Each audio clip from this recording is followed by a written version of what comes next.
जय श्री कृष्णा। गीता में भगवान कृष्ण ने क्या कहा है सुनिए। अध्याय 9 का 7वां श्लोक। कृष्ण भगवान कहते हैं, हे अर्जुन, कल्पों के अंत में सब भूत मेरी प्रकृति को प्राप्त होते हैं।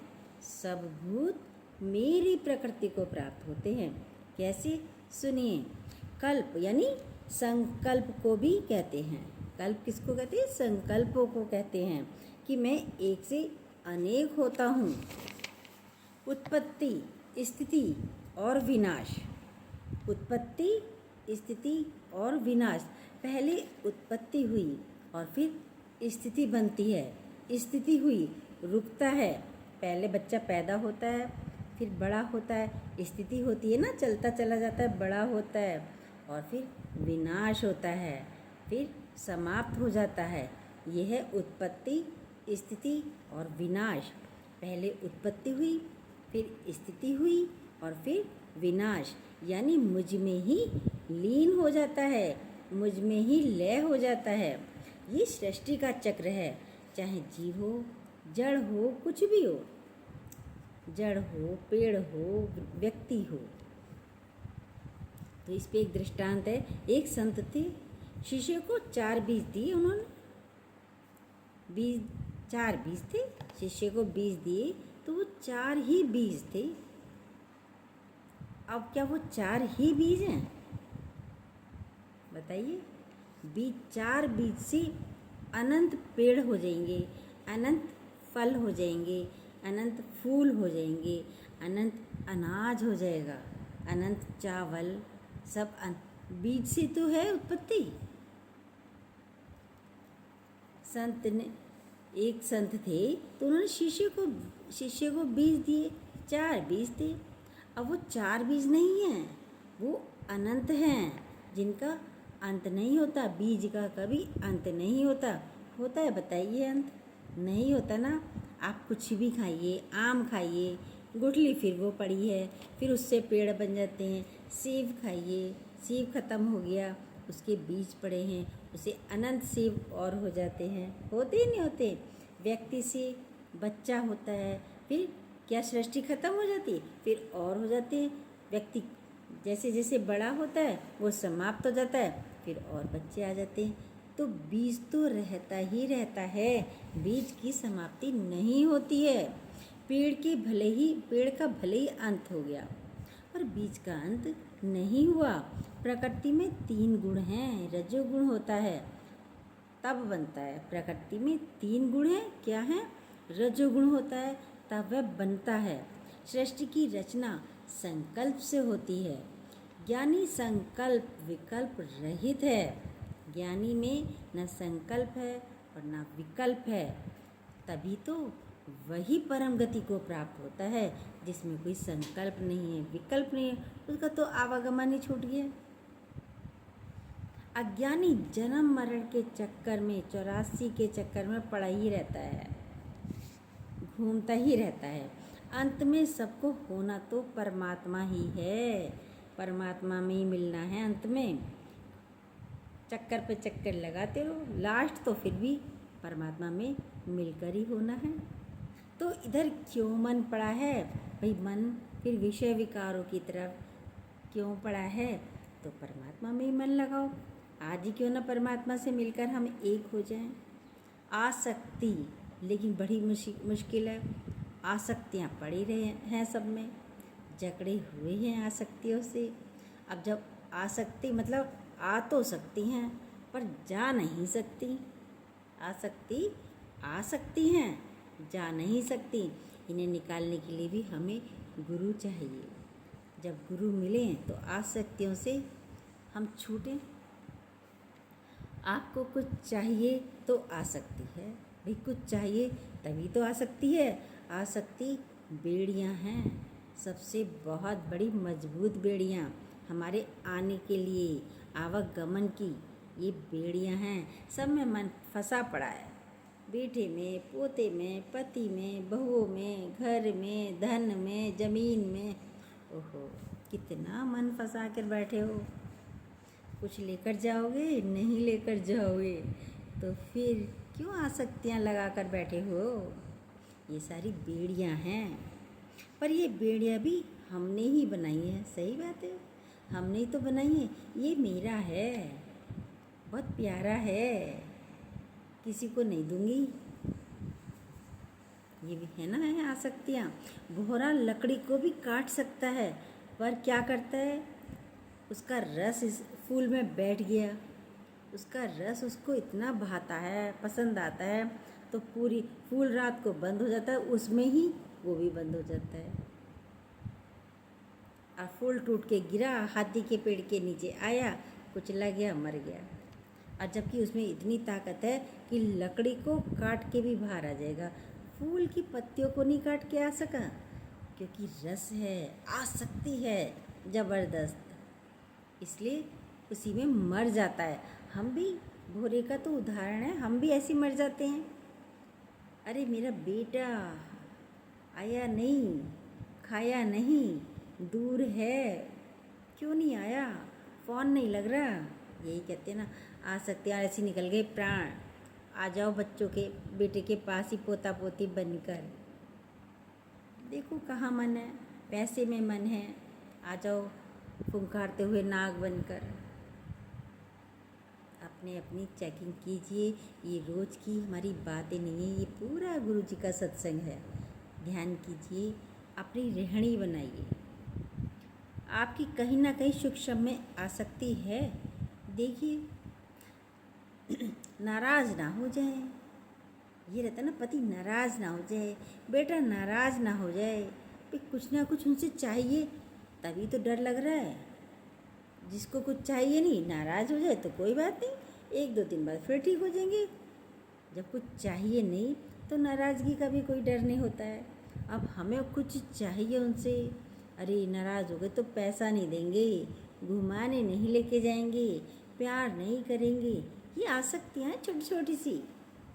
देखिए कीड़े हैं ये, आसक्ति क्या कीड़े रखते हैं। ज्ञानी तो न हम किसी के, न कोई हमारा, ऐसे रहता है, निर्लिप न्यारा। कैसे निर्लिप न्यारा, आप सबकी किचन में पैन होता है, निर्लिप कढ़ाई होती है, आप उस पर चीला बनाते हो, बेसन का डोसा कुछ भी बनाते हो, चिपकता नहीं है, ये होता है निर्लिप तवा,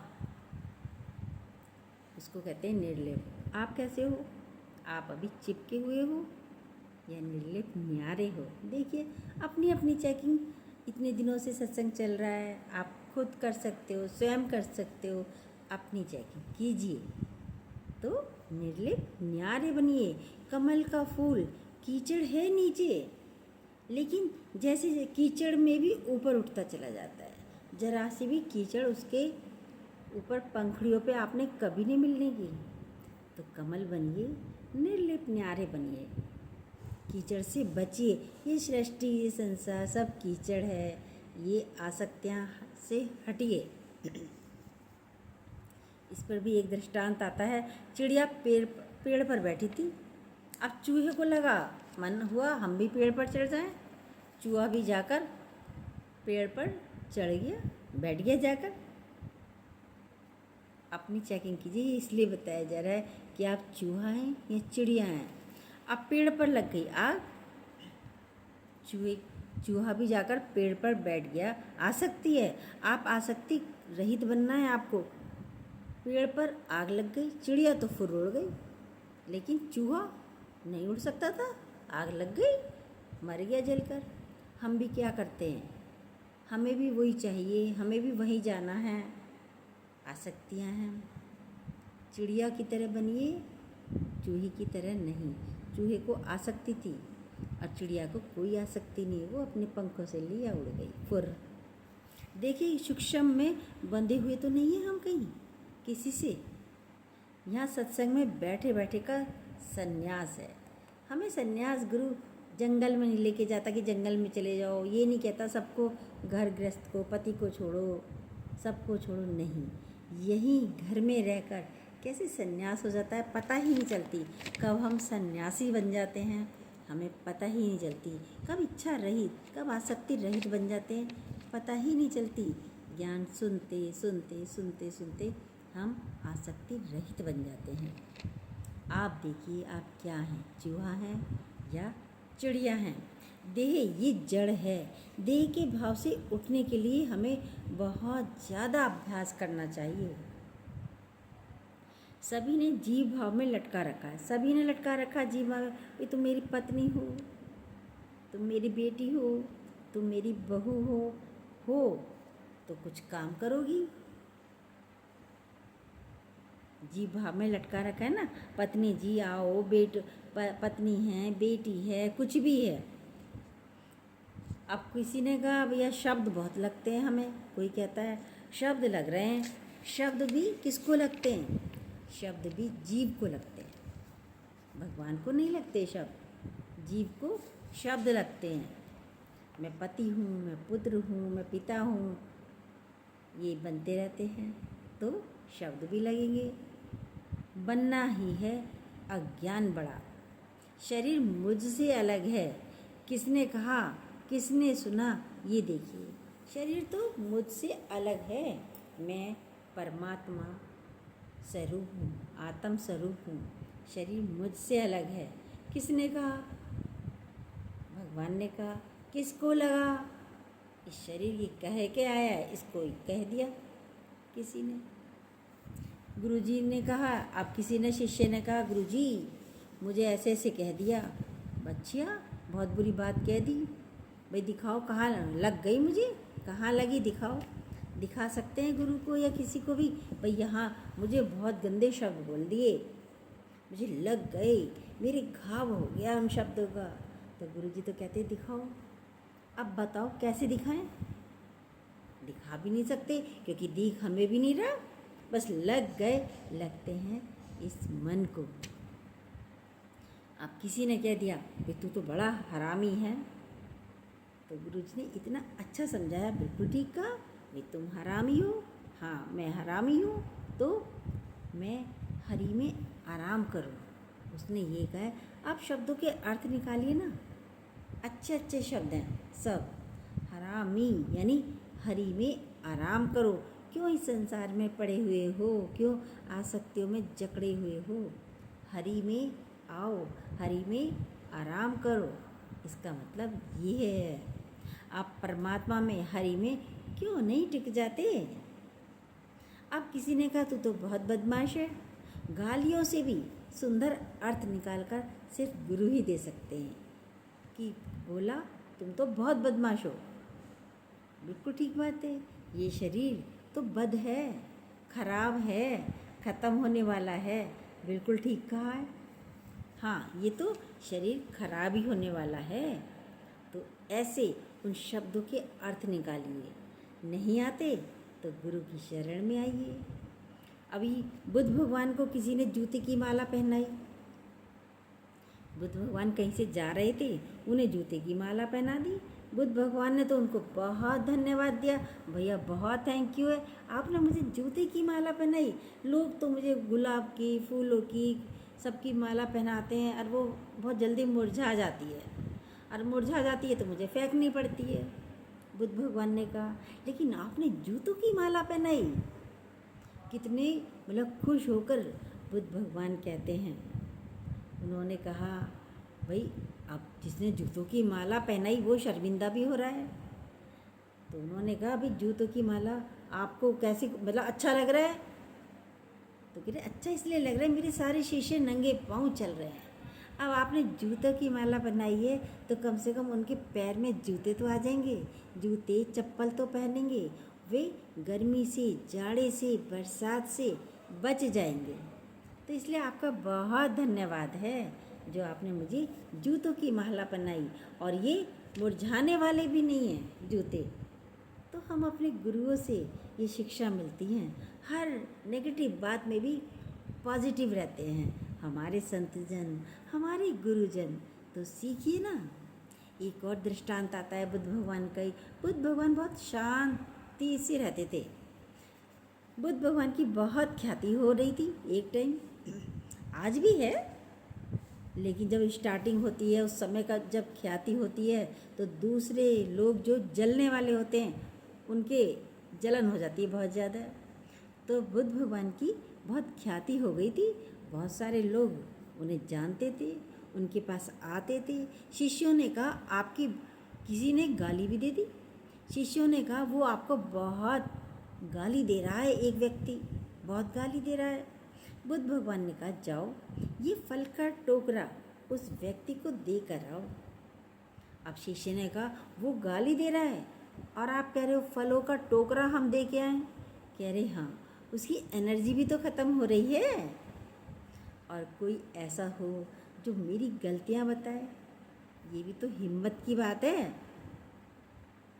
बोला कहना, क्योंकि बहुत सारी एनर्जी ख़त्म हो गई है, इसलिए बुद्ध भगवान ने आपके लिए फलों का टोकरा भेजा है। और साथ में कहना बुद्ध भगवान ने आपको धन्यवाद भी दिया है, शुक्रिया भी किया है।